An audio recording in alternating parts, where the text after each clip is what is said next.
And hello, everyone. Happy Friday. Welcome to Get a Grip with Coach Elex. I'm your host, Coach Elex. With me, my amazing co-host, Stephen Frederick Masick, who's an attorney and a medium. So I can do your will, and then a couple of minutes later, after you cross, I can still bring messages through. So here we are. Amazing. And most importantly, Stephen happens to be my amazing husband. Yes, sir. I'm excited about today's show. Stephen, today we're talking about resilience and how to successfully adapt to life challenges, how to use resilience, how to be resilient in the face of life challenges. And I have a guest, Philip Brooks, who happens to be a fellow with me at the Institute of Coaching, which is a Harvard Medical School and McLean Hospital affiliate. And we've known each other from our Institute fellowship, and he's an amazing guy that will bring a whole lot of knowledge about resilience and how to learn to adapt to life challenges. And I think I can learn a few things about that right now because I'm experiencing plenty of life challenges, but we'll talk about that later. Stephen, how are you? What is going on with you? I'm really good. You- Really good. Yeah. What is happening?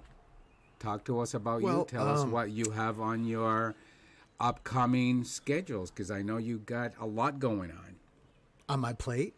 You do? So Yes. on my plate, last Friday when we did the show, I was talking about the next day that I was going to be filming a second episode of a TV series that will be coming out in 2024. So you and I went, and it was fantastic.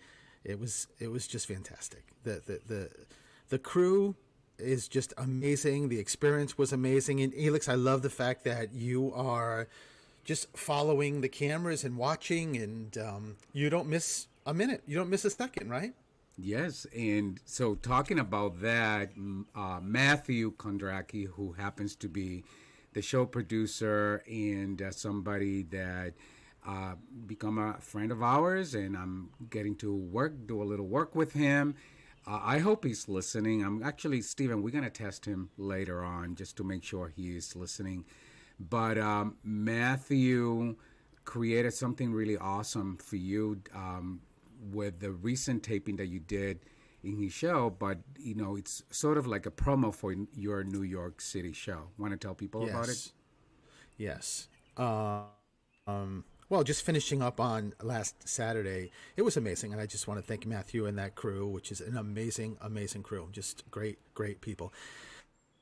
So July 30th, I will be at the Green Room 42 in New York City doing my first event in New York. So I'm really excited about that.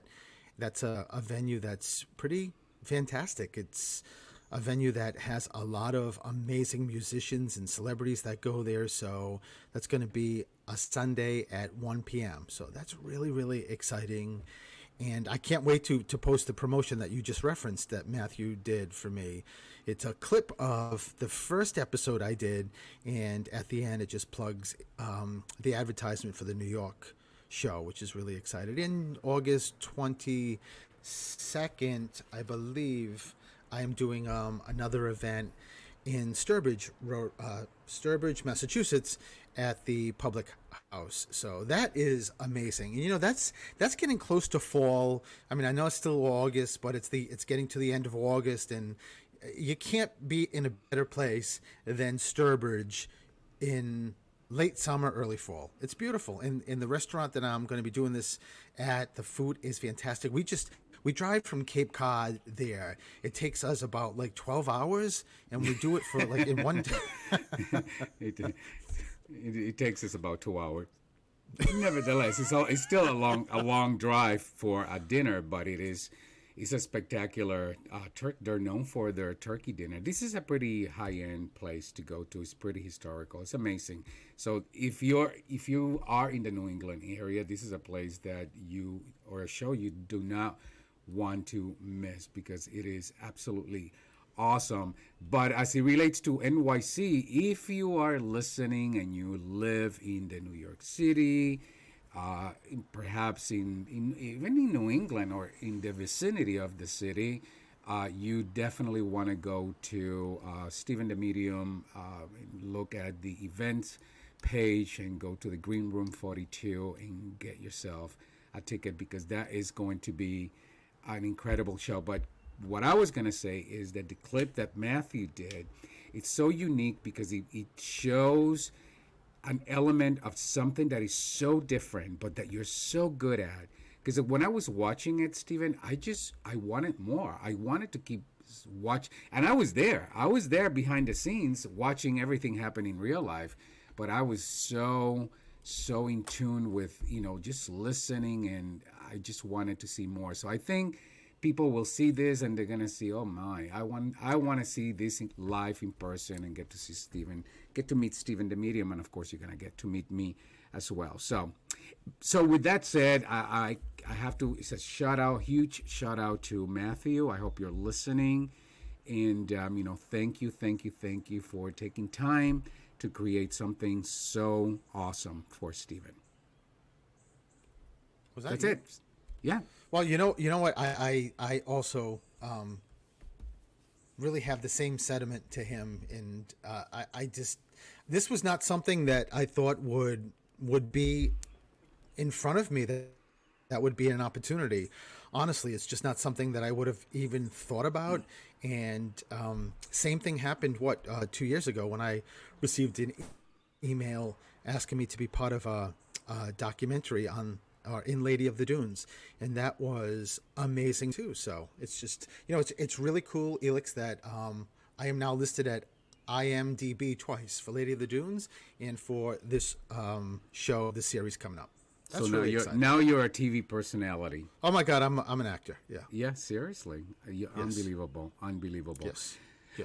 Anything else? What else is going on, Stephen? Any something big. Something really, really big. Are you ready? By the way, if you're listening to Stephen for the first time, everything he does is big. Everything. There's nothing small. Nothing small. By the way, including screaming when he sees, bugs or bug. anything. Oh my God. And I just said earlier, he saw a bug in his office and he screamed so loud. I thought something pretty traumatic happened. And, and I'm like, I'm going to have a heart attack. And then, I go check and it's just a little ant that was crossing his desk. So it was not an ant. And it was this bug was the size of a Mini Cooper crossing my desk, and okay, well maybe that's an exaggeration, but it's not an ant. A carpenter ant. Just let's. Yeah, that's what he calls a bug with a that's a Mini Cooper size. But go ahead. Well, listen, if you want to if you want to kill me, it's very simple. Just put me near bugs, and that will do it. Because I don't know why I'm petrified of bugs, but I just am. And by the way, you're a whole floor down from me. My office door is closed. Yours was closed. Yet you still heard me scream. Yeah, because your screams are like bloody murder, like something horrible just happened. And well, it did. I saw a bug. But listen, want to know the big thing for me is that this is our third summer here on the Cape, and I found out last year that in a section of our yard we have raspberry bushes, and I I was like a 4-year-old boy, pretty much jumping up and down, like what? But last year the crop wasn't that great. It was last year's summer there was no rain. If anyone remembers that, up here in Massachusetts, and I'm sure like New England, there was just it never rained. And this year is the complete opposite. It's a lot of rain. The weather's been really, really nice here, and so I went back there and I picked a bowl of raspberries, and of course I took a couple yesterday when I picked them, and then Elix, when you got home last night, you tried them, but then this afternoon at 12, I put them in my yogurt, and it was the best raspberries I've ever had. But I did say to Elix that I can't pick like anywhere close to even like 25% of them, because I know the deer have been there already, the bunnies, the squirrels and stuff. So the raccoons, I gotta So let so them. who does that? So he shows me this picture. I'm like, oh, I'm gonna be able to make raspberry jam homemade. I come home and we have a little container of raspberries. So I'm like, where's the raspberries? Well, this is all I picked because I gotta leave enough for the deer and the bunnies and whatever the wild animals. We are surrounded by 22 acres of land, conservation land. So we do have a lot of wild animals around here. But yeah. So we just got a little sample because the wild animals have to eat raspberries. So that's life Felix. with Stephen the Medium for you guys. Well, last night I happened to I have to take in some of the bird stuff, like the jelly for the Baltimore Orioles, because like overnight everything will be eaten.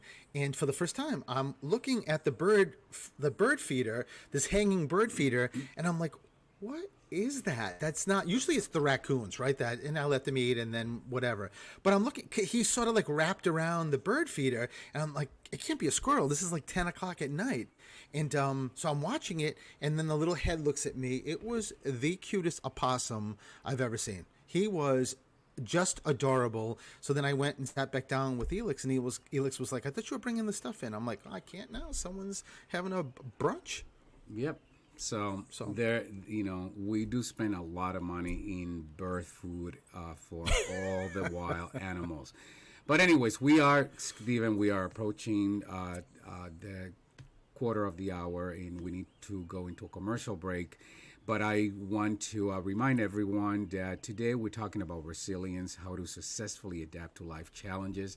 And I have an amazing guest, Philip Brooks, who happened to be a colleague of mine, and we're both fellows with the Institute of Coaching, which is a McLean and Harvard Medical School affiliate. Now, resilience, right? It's how we define resilience. It's the capacity to withstand or recover quickly from difficulties. And there is a psychological definition as the ability to cope mentally or emotionally with a crisis. And as I'm reading those definitions, and of course I know a lot about resilience, I consider myself a person with plenty of resilience, but even for me, right, as a coach and somebody whose experiences, is experiencing, you know, difficult situation, and emotional crisis that, after my mom passed, I just really I'm left with, that's easier said than done.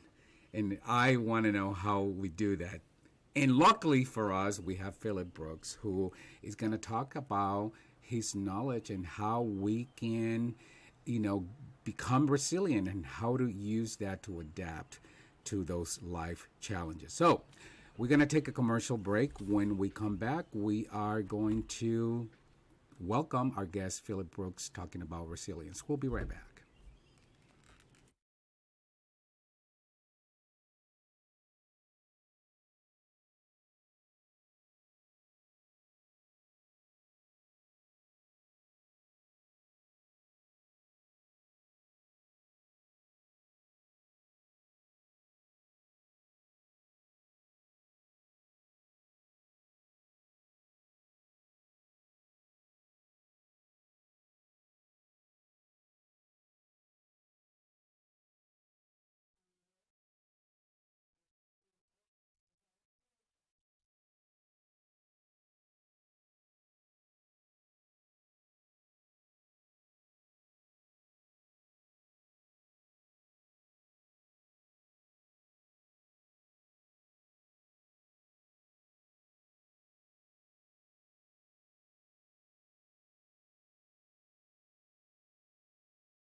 And hello, everyone, and welcome back to Get a Grip with Coach Elix. I'm your host, Coach Elix, and with me, my amazing co host, Stephen Frederick. Stephen Frederick, Stephen the Medium, Stephen, attorney in Medium, and also, most importantly, my amazing husband. So, welcome back, everyone. Today, we are talking about resilience, how to successfully adapt to life challenges. And we have an amazing guest, somebody who is a colleague. I've met him many years ago through the Institute of Coaching. We are both fellows with the Institute, which is a Harvard and McLean's Hospital affiliate. And Philip Brooks is an executive and leadership coach who focuses on helping people reach a higher potential by sharing his wisdom and expertise. He has an immense experience in leadership development, building a resilient mindset, strategic planning, organizational development, in family business, among many other areas. So I'm so excited to welcome Mr. Philip Brooks. Philip, welcome. Hello. Hi, Elix. Hi, Stephen. Hello. It is great to have you here, Philip. I am excited to have you today. We are, this topic is exciting to me because I find myself. I just, recently in the first quarter of the show, I talked about how we define resilience, and I find myself as somebody who's, really dealing with, some personal, emotional difficult situations after the passing of my mom. But Philip, tell people first of all, let us know a little bit about you, how you started, what you're doing, and what your business is about. Right.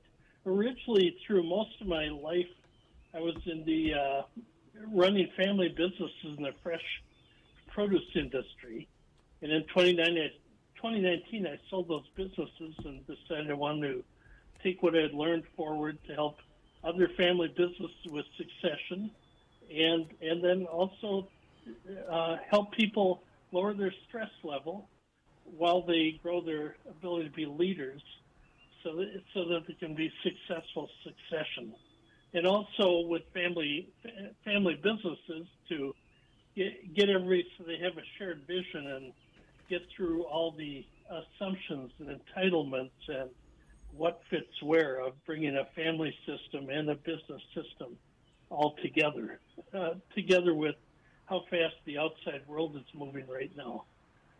So I think a resilient mindset is at the core of that. Mm-hmm. And so it is really a fundamental for anybody that I coach. We want to make sure they have good resilience practices in place at the start. And Philip, your business right now, I believe it's called Fresh Potential. So I'm very curious if that name came from your previous experience in the fresh product industry. How did you come up with that name, and why Fresh Potential? Well, we came up with it. My daughter, we were on a pontoon ride one day, and she said, I think that's the name of your new business. And for two reasons. One is it's a little bit of a nod or a thank you to all my experience in the fresh food and agriculture business and and food systems.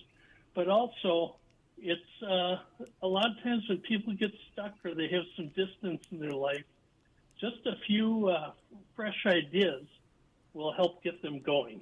So it's through a little bit of a shift in thinking, a few fresh ideas that people reach a different potential. So it has kind of a double meaning that way.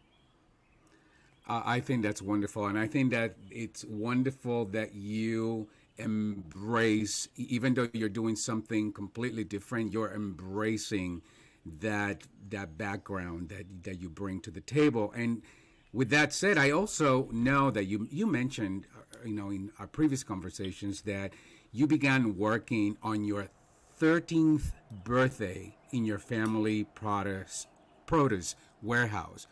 Now, at 13 years old, what motivated? I know many 13 years old that are not motivated to start working in a family business. What motivated you to get such an early jump start?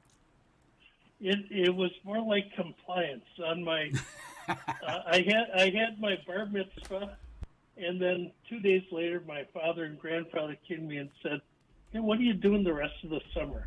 My birthday's July 27th, so I said, "Well, yeah, I'm going to play with my friends." They said, "It's kind of a tradition in our family that you start working when you're 13." So a salesman, Ralph Anderson, will be picking you up Monday morning at 6:30. So be ready, and you'll be starting work on Monday. And that was Sunday. So that's how that went. I love that. What are the benefits though of having started so early, if any? Oh, it was huge because if you think of it compared to young people today, by the time I was 18, and even when I was with my people in school and college, I had 5-6 years of work experience on them, and it was a huge advantage. You develop so much quicker with actual experience doing things and seeing what works and what doesn't, and learning as you go. So I'd be a proponent of more of that today too, kind of mentorship or apprenticeship. It was almost like that. With some people who are veterans take me under their wing in a way, and sometimes in a stern way, and you learn from you learn a different culture than you learn just with playing with your brothers and sisters or friends. Wow, Stephen, you have any questions for Philip so far? Well, Philip, I have just a comment on what you're talking about. That my first job, I was 20, almost 21. So completely different, Philip. I was tempted to say something, but I figure, you know what? I'll let Stephen be the judge of that. But Yes, by the way, Stephen, I didn't start that much earlier than you. So go ahead. Well, what I was going to say, Philip, is that I love the subject and you as the guest coming on, because I think of all times in this world, resilience is so necessary because of everything that happens or is happening in the world.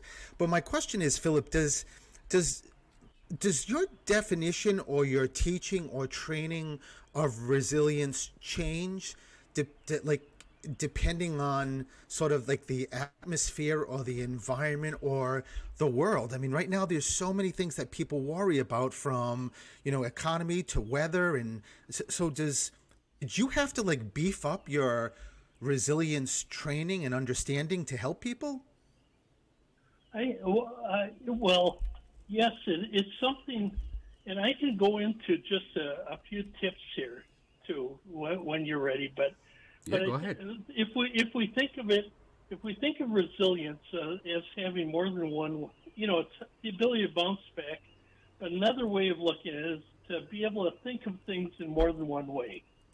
Or, if it was a business, having more than one way of doing things is more resilient than just having one way.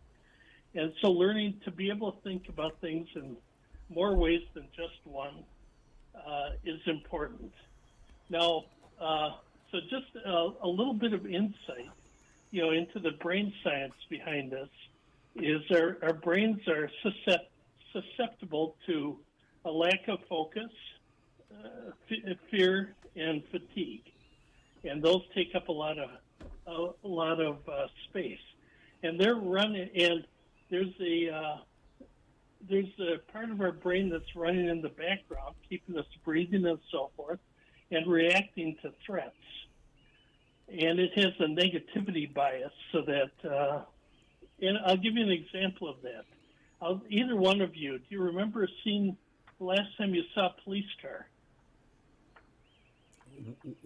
I don't know. Do you know what that is, Stephen? This morning.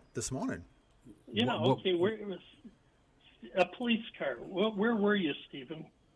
I was actually in my office, the home office, and I heard the sirens, so I looked out and I saw the, through the brush, I could see the police car going by. Yes, and what time was it?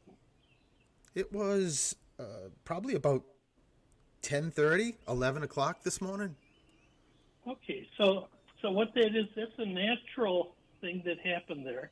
Is when you heard and saw the police car, your heart rate went up about 10 beats a minute, and then your amygdala noticed a rise in heartbeat without exercise, and it sent a signal to your hippocampus, another part of your brain that recorded the time and place of a moment of vulnerability. Now, in life, there's a lot of moments of vulnerability.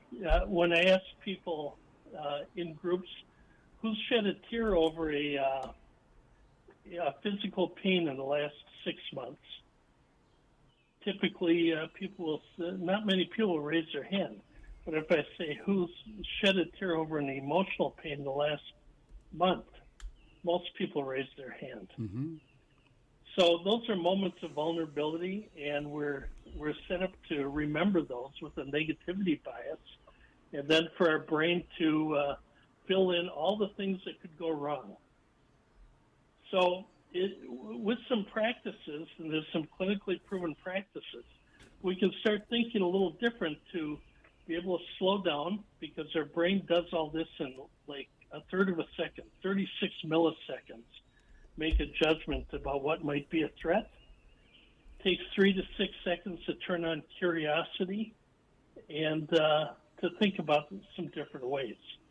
Now, 5 different ways of thinking it are through gratitude, compassion, acceptance, how does it connect with my meaning in life, and forgiveness.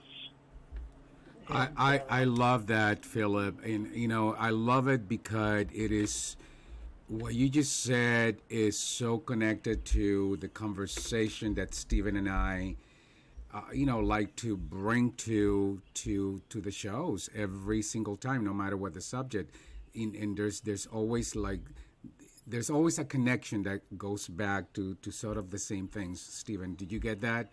Yes. Yeah, but listen, we do have to take a break. We are at the half of the hour. So, Philip, we need to talk more. I want to know more of the tips. I want to hear more about those clinically proven practices. So, hang in there with us. We're going to take a small commercial break, and we will be right back.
And hello, everyone, and welcome back to Get a Grip with Coach Elix. I'm your host, Coach Elix, and with me, my amazing co-host, Stephen is in the house. Stephen, attorney and medium, Stephen the medium, and also my amazing husband. And today we're talking about resilience, how to successfully adapt to life challenges. And we have an amazing guest, Philip Brooks, who happens to be a colleague of mine, somebody I've known for years. And we are both fellows at the Institute of Coaching, which is McLean Hospital and Harvard affiliate. Welcome back, Philip. Thank you. You're welcome. Go ahead, Stephen. So, Philip, just to extend on what you were just explaining, and thank you. I guess maybe the way I was looking at this is that as time goes on, and again as the environment changes, do people present you, Philip, with maybe things that you have to maybe also think outside of your box too, in reference to dealing with resilience? Is resilience just something that you can get the explanation or you can figure it out and then just keep it, or is it something that's just completely always changing when you deal with clients and even relationships? Well, I think it's something that with practice can grow. Just like if you did strength training, you would get stronger. And because of neuroplasticity, the more you practice resilience, the better you get better at it. And at the same time, the more fearful you are, the more you're stressed out every day, your brain is going to grow the ability to be better at that and be more stressed out. And it's so what some of the practice, so it's growing a capability, just like a willow tree is resilient, or bamboo, because they can blow with the wind and then spring back to action. So, Philip, let me ask you this though: if there's somebody at home listening, a lot of our listeners are very diverse. They there are many of them business individuals, but there are also many who may just be at home listening. What if somebody says, I don't think I am resilient, I don't think I have that, I'm not that? How would you respond to that? Well, then it can grow. How about if I give you a couple practices, and then that'll make it more concrete. Sure. Okay. So if you're at home or you're coming home, and so for the first 2 minutes when you get home, give your undivided attention to someone in your life who deserves attention but isn't getting it.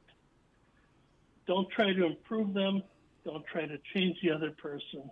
Just see into their eyes. Maybe tell a story. Let them know, hey, I've been thinking about you during the day today. And listen, and spend 2 minutes of focused attention with that person. Now, sometimes we have to tell the person what we're trying, because they might think you're up to something when you start entering the house like that. If you've been entering a way to say, hey, kids, what are your bikes doing in the driveway? And have you done your homework yet? And well, what we do when we come in with that kind of energy, or we come in still on the phone from work or doing whatever we were doing, we come in with that kind of energy, we give everybody a dose of stress hormones around us. And then we say, hey, how's that going to go? The other way, if we give them 2 minutes of undivided attention with some appreciation and kindness, then we give them a dose of oxytocin, a bonding, and ourselves, a bonding hormone, and it goes so much better. Another one, same 2 minute rule, but applied to the morning. When we get up in the morning and we're still in bed and we're thinking of all the things we didn't do yesterday and all the things we have to do today, and worries from the past and the future, as you're laying there for 2 minutes, think of 5 people you appreciate in your life, and send them your silent gratitude. For instance, let me just get this here. For instance, typically for me, I may think of my grandfather who was close to me and spend a silent moment together with him, a memory of him, then send my silent gratitude for being in my life. And then a second first memory of them and remembering our time together in a silent gratitude. Someone who isn't here with me any longer that I appreciate and send the silent gratitude. Even myself, to view myself at 8 years old with kind of my mom used to put a curl up on top of my head, kind of like you, Elix. And, to kind of smile at my 8-year-old self and remember what it was like before I was bashed and bruised by life. And just that practice of making sure you do something like that in bed before you get out of bed. And it gives you a shot of oxytocin and positive hormones and uplifting feeling, where the other way, thinking about all the things that aren't undone and regrets from the past and so forth, anxiety about what's going to happen and some conversation, all that starts us out with stress hormones, cortisol. Yeah. And now, yep.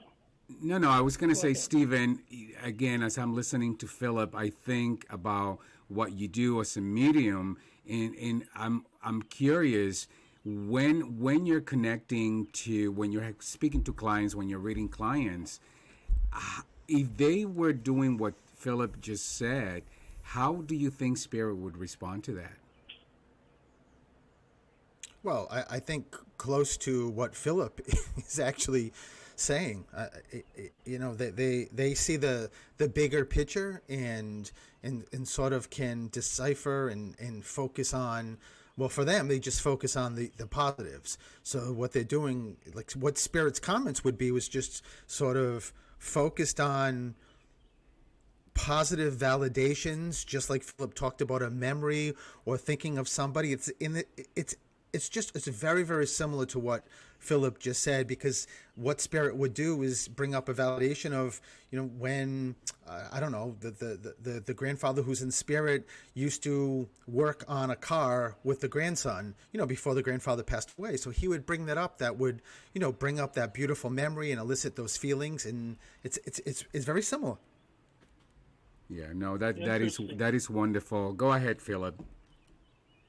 Yeah, I think for those at home, the other thing and to remember is these things take a while to develop. It's an ability with neuroplasticity, so practicing.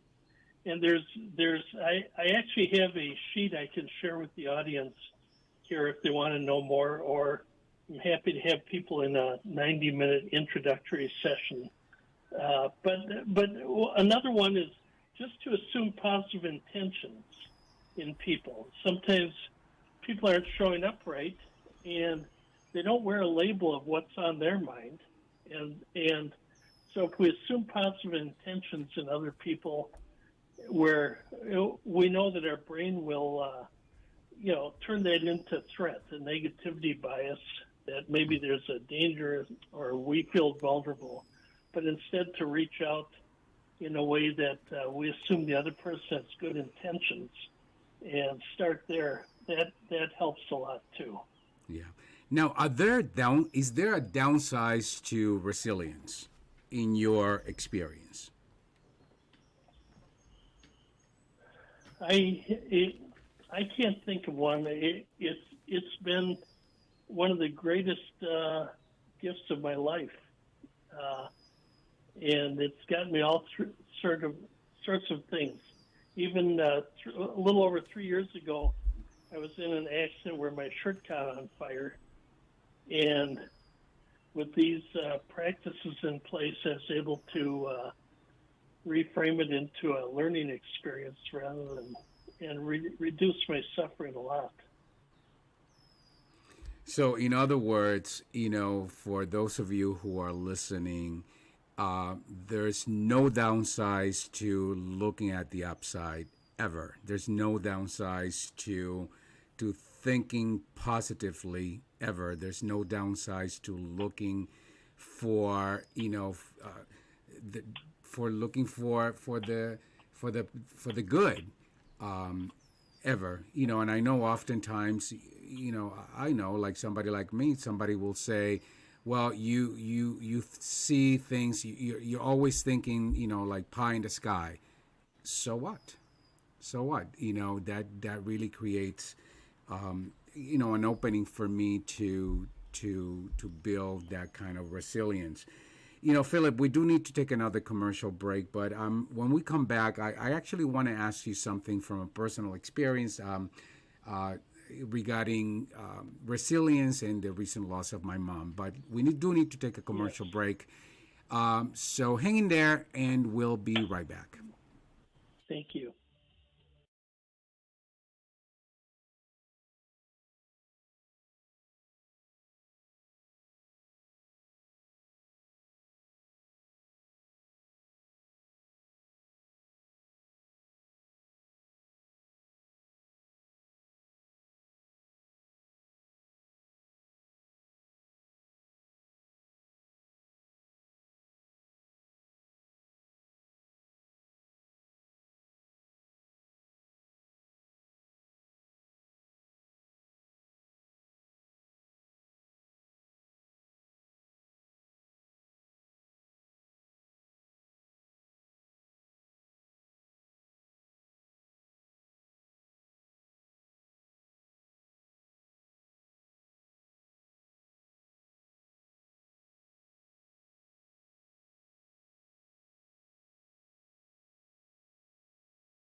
And hello, everyone, and welcome back to Get a Grip with Coach Elex. I'm your host, Coach Elex. With me, my amazing co-host, Stephen Frederick is here. Stephen the Medium, who also is my husband. And today we're talking about resilience, how to successfully adapt to life challenges. And we have an amazing guest, my friend and colleague, Philip Brooks, who is a fellow with me at the Institute of Coaching, Harvard and McLean Hospital affiliate. Welcome back, Philip. So, Thank you.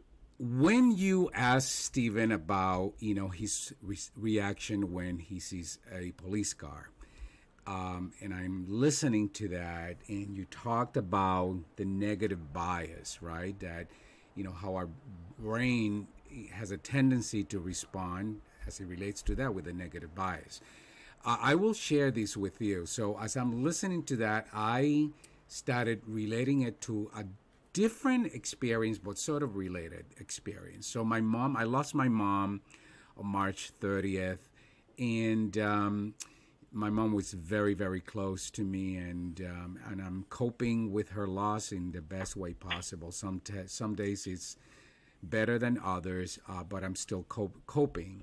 And one thing that I've noticed is my mom suffered a traumatic fall, and I happened to be there. I'm the one who found her unconscious, unresponsive, and and the fall was what created her to get sick, and eventually she passed. So I'm fast forwarding to, that's what happened, and then she passed. What I've noticed, Philip, is that when I hear or perceive Stephen to be in a crisis of sorts. So, for example, earlier in today's show, he found a bug in his office and he screamed bloody murder. My immediate response was, oh my God, something really bad happened. So I go into that negative bias. What can I do to build some resilience so that I can shift that negative bias? I can shift how my heart and my heart, because I could tell you, just like you said with Stephen and the heart rate, my heart rate went through the roof in that moment. And I'm noticing that more and more. What can I do to build resilience as it relates to coping mentally and emotionally with that crisis? Yes, first of all, when we're in the past, now this is a little different, but generally when we're in the past, our brain starts thinking about hurts and regrets from the past. When we're thinking of the future, it's concerns and fears about what could go wrong in the future. And so being in the present and being able to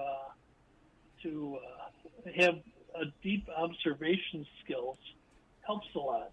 And Stephen had that quick response. You had the response to that.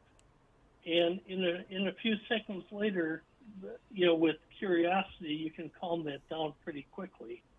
By turning on curiosity and saying, it might just be a startle, and maybe it was nothing, or even a little humor. Maybe you saw an elephant walk by the window outside. You never know what is the cause of it, but kind of to break it out. So having different ways of thinking about it is what helps. And so how to grow that? It's deep observation actually grows the neural connections. So deep observation in the present moment would be like examining a flower closely enough to be able to count the aphids on it, or deep attention to what a person's saying and all the intonations and so forth. So and then it also takes some time, because when we get the things connected like that, where all the things around your mother's passing, and we talked around that time, and I know how close you were. It takes a while and some practice to calm it down. Was that helpful? That's very, very helpful. And I go back. Can you repeat again the 5 practices that you would invite our listeners to take on to build resilience? Because in essence, what I heard some of that in your response. Can you repeat those 5 practices again? Yeah. The 5 alternate ways of looking at life and things that happen are through gratitude, compassion, acceptance, meaning, how does it connect with my meaning and purpose in life, and then forgiveness. And for instance, I'll give you a reframe from gratitude. And this was and I don't remember his name right now, but it was a man. He was a clergy person that got robbed, and he said, "Well, I'm thankful that it's my first time I've ever been robbed, and I'm also thankful that it was not me that had the need in my life to rob someone, but it was the other people that had a need where they were in a situation where they felt like they need to rob someone. So he reframed it in a way.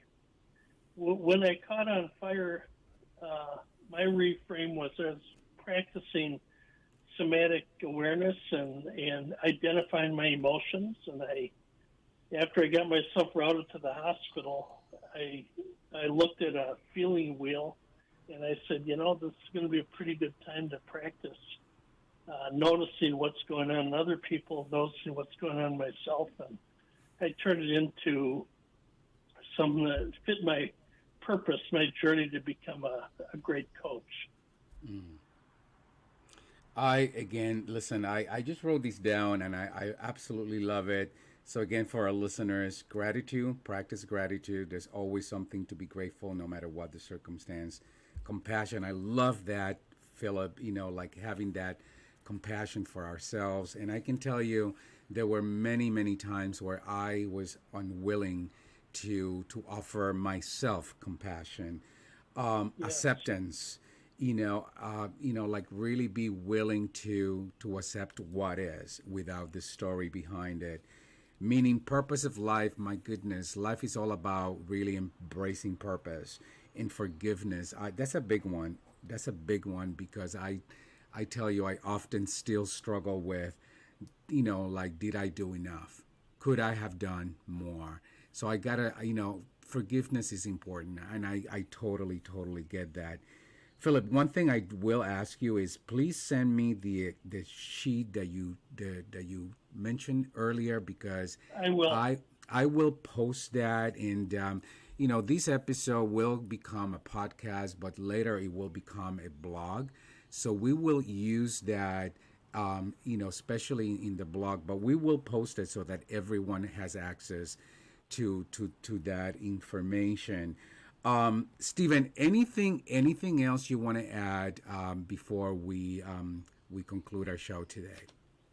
No, Philip, this has been wonderful, and it's remarkable how similar your conversation and presentation here is with when I do readings and I'm giving messages, relaying messages from spirit, and even when I'm teaching courses, I also teach about staying in the present, and I use an example of going outside and picking something in nature, a tree or a bush, and just dissecting its leaves and its colors and its what markings. So I just think it's not something I would have expected, but I love it, Philip. Thank you.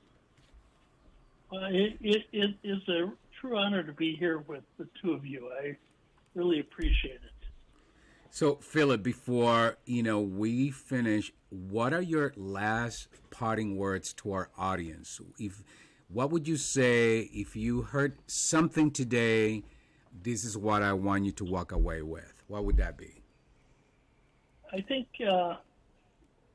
what you should walk away with is, first of all, just like the commercial before had the babies developing their ability to speak.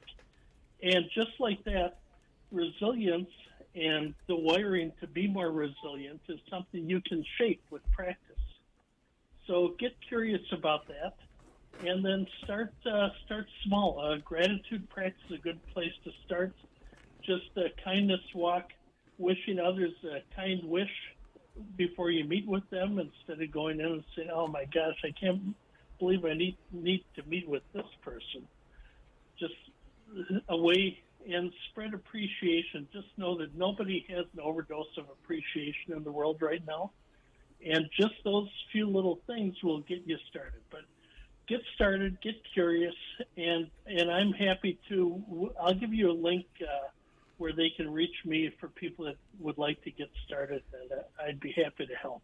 Absolutely. So for those of you who want to learn more about Philip's work and want to connect with him, how can they do that, Philip? They can send me a message. I'll just give my phone number, 612-860-3455. So send me a text or call me, or look me up at freshpotential.com, freshpotential.com. freshpotential.com. Yes, and there's a scheduling page there. Just go ahead and schedule a session to get to, and then we can see how maybe I can be helpful to you. And it's a complimentary session? The first one will be complimentary, yes. So there you go. So nothing to lose. You know, you could schedule a complimentary session with Philip. Philip, this has been wonderful. Thank you so much for your time and your attention. You know, you will hear from Florence, who it manages, all of this for me, and we will make sure that we put the sheet on resilience that you mentioned. And we love to invite you again to join us for a show in the future. So thank you again for being here. I'd love to be back. Thanks so much. Awesome. Have a wonderful weekend, and thank you. And Stephen, we've reached the top of the hour. These times go by so fast. Don't you agree? Yes. And there were so many other things I wanted to ask Philip, but we just ran out of time. But we will have him again because there's a lot about, stress and leadership agility and all kinds of stuff that I'm curious to chat with him about. So I love the 5 bullet points also that he gave again, which is amazing too. I love it, and I love the synergy between what he's talking about and the work that you do, Stephen. It's just really awesome. I did not see that coming, and that was pretty wild. That was really wild. So, how can people get a hold of you? Just, again, as I say many times, just yell out, open your window, yell out, Stephen the Medium, and I will appear. That's simple. I'm magical. I am that magical. So you can go under anything, Stephen the Medium. My website, Stephen the Medium, Instagram, Facebook, TikTok, everything is Stephen the Medium. So look him up. You're going to see that amazing promo we talked about. Again, shout out to Matthew Kondracki.